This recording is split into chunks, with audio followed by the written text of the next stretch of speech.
And as we have been programmed mentally, intellectually, one must be aware of this being programmed like a computer.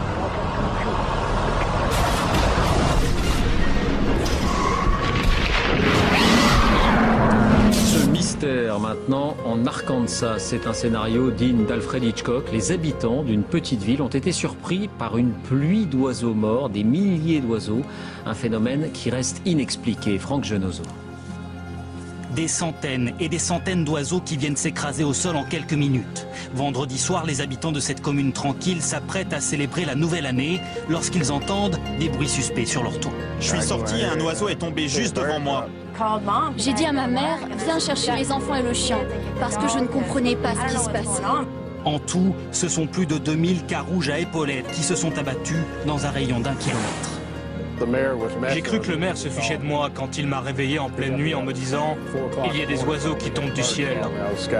Mais le plus effrayant, c'est qu'il n'y a pour l'instant aucune explication officielle. Les oiseaux sont-ils morts foudroyés, victimes de la grêle en altitude? Certains avancent même la thèse d'un feu d'artifice qui aurait fait paniquer les animaux. Les carcasses sont en cours d'analyse. Les autorités écartent la thèse d'un empoisonnement.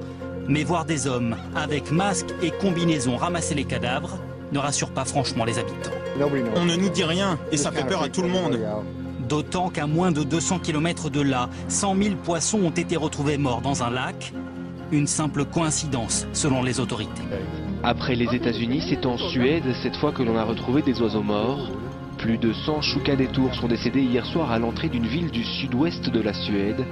Les causes de ces décès ne sont pas encore connues.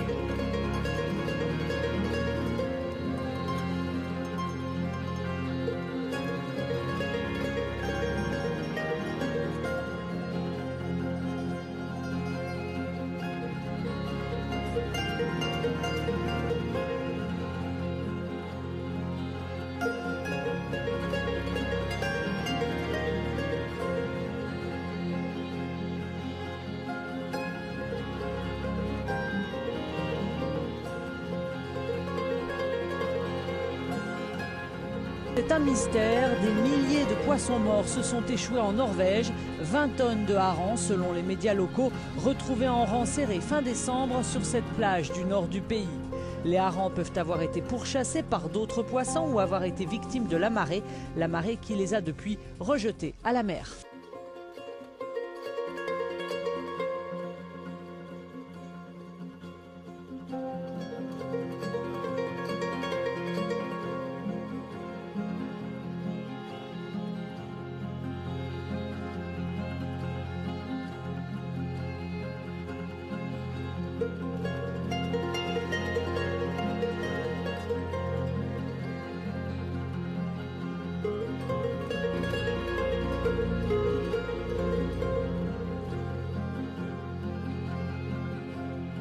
Le 9 janvier, ce sont des douzaines d'étourneaux qui tombent aux USA. Le 8, des oies sauvages sont trouvées mortes en Inde, ainsi que des centaines d'oiseaux à Taïwan. En Écosse, toujours le 8, c'est une soixantaine de bébés phoques qui sont trouvés morts sur une plage par des promeneurs. Devant l'ampleur des informations qui arrivent du monde entier, le web se mobilise pour mettre à jour les cartes et les sites. Les cas ayant eu lieu les années précédentes sont aussi répertoriés, permettant ainsi de voir s'il y a réellement une augmentation, ou bien si c'est juste une inquiétude internationale qui s'installe. Les journaux mondiaux sont épluchés et les détails sont donnés de site en site et de forum en forum. Mais ce que nous apprenons apporte plus de questions que de réponses. Pourquoi les 8000 tourterelles décédées en Italie ont des taches bleues sur le bec? Pourquoi les pigeons du Québec meurent-ils aussi en intérieur dans des hangars? Pourquoi les poissons trouvés en Nouvelle-Zélande sont-ils tous éborgnés?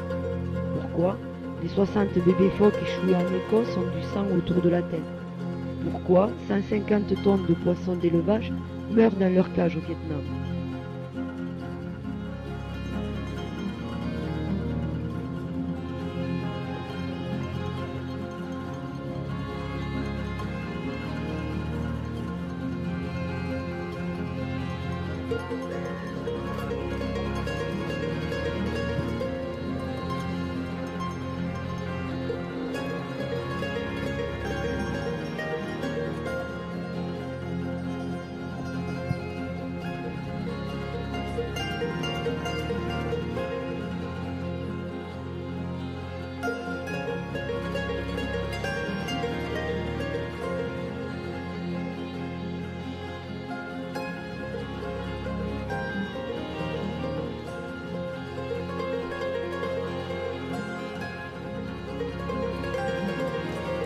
Le dossier de cette édition sur un mystère qui n'a jamais réellement trouvé d'explication, la disparition, ou en tout cas le déclin des abeilles. La France est concernée depuis longtemps, on en a parlé ici même, c'est le cas aussi d'autres pays en Europe, et voilà que les États-Unis, à leur tour, sont touchés de plein fouet. La pollinisation est menacée, notamment celle des fameux amandiers de Californie à Bakersfield, dossier réalisé par Valérie Astruc et Laurent Desbois. Au premier jour du printemps, un océan de fleurs blanches, les amandiers de Californie. Des champs à perte de vue. Ici, on produit 900 000 tonnes d'amandes par an, 80% de la production mondiale. Un marché florissant, pourvu que les abeilles soient au rendez-vous. Mais depuis quelques années, les abeilles disparaissent mystérieusement.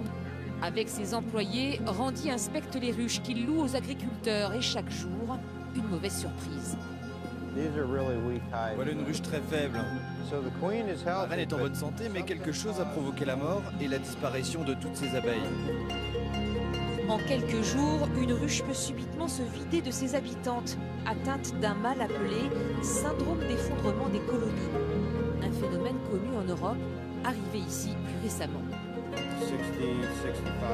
On a perdu 60 à 65% des abeilles l'hiver dernier. Ça ne peut pas durer. Si ça se reproduit, ça va être très difficile de continuer à travailler.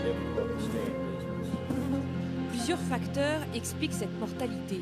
D'abord, l'usage intensif de produits chimiques. Cette machine vaporise à haute dose fongicides et pesticides. Et pour Randy l'apiculteur, ces produits sont meurtriers. Les abeilles viennent se poser là et absorbent le pollen couvert de produits chimiques. Elles le rapportent ensuite avec elles à la ruche, puis le transmettent aux larves. Ce sont ces larves qui n'arrivent plus à grandir.